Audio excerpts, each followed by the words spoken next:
Pemirsa, terima kasih Anda masih menyaksikan Hidup Sehat.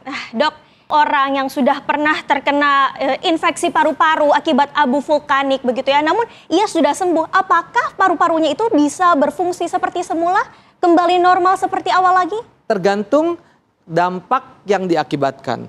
Kalau misalnya dia kemudian terjadi, contoh ketika kita menghirup dan kemudian ada debu silika di sana, debu silika itu apakah seperti kapur ya gitu ya, seperti debu kapur gitu. Kalau dia menumpuk dalam jangka waktu atau dalam jumlah yang besar, dia bisa mengakibatkan terjadinya fibrosis atau terjadi parut di parunya. Kalau terjadi parut, maka terjadi fungsi paru yang tadinya harusnya bisa mengambil udara, tarik napas, buang napas, tarik napas, buang napas, itu akan terganggu karena terjadi luka-luka di paru yang tidak bisa sembuh total. Jaringannya menjadi rusak, di saat itulah kemudian fungsi parunya menjadi menurun.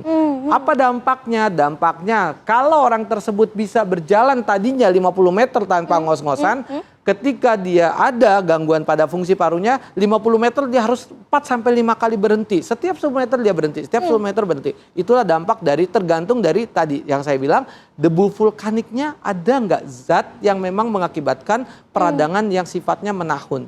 Nah, ISPA yang akibat banjir ini bagaimana, Dok? Apakah berpengaruh dengan sama seperti abu vulkanik begitu?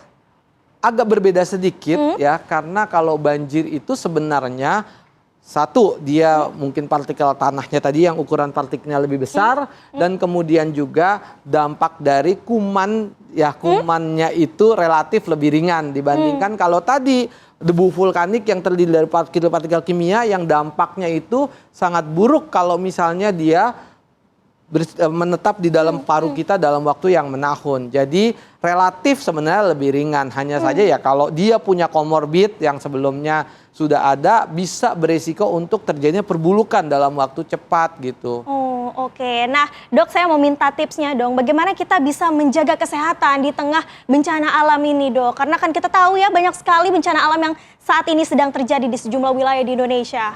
Baik, Mbak Sekar. Jadi begini, Bapak Ibu sekalian, kalau kita misalnya dalam kondisi di lokasi bencana atau misalnya kita memberikan bantuan kepada orang yang di lokasi bencana, tentu kita beresiko juga untuk terkena penyakit yang sama gitu ya Bapak Ibu sekalian.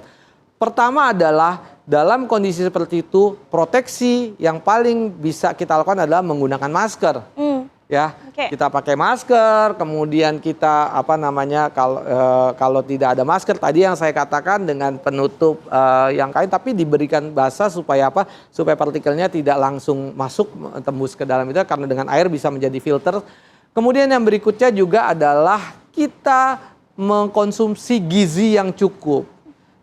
Kan di daerah pengungsian gimana, setidaknya kita mengetahui apa-apa yang harus kita makan, tentunya yang protein tingginya cukup gitu ya, dan kemudian juga lemak karbohidratnya yang mencukupi, yang seimbang, sehingga apa ketika dan tidak menunda-nunda makan ya, Dok? Betul sekali. Kalau kita menunda-nunda makan, maka akan mengakibatkan dampak yang tidak baik ketika nanti berkelanjutan gitu. Terima kasih Dr. Satria Pratama, spesialis paru, atas informasi yang sudah diberikan kepada kami, dan tentu kita berdoa ya, Dok, agar wilayah-wilayah yang terdampak bencana di sejumlah wilayah di Indonesia ini agar kembali pulih, dan juga masyarakat yang terdampak ini juga bisa kembali menjalani kehidupannya seperti biasa. Dan pemirsa, tidak terasa sudah 30 menit kami menemani Anda.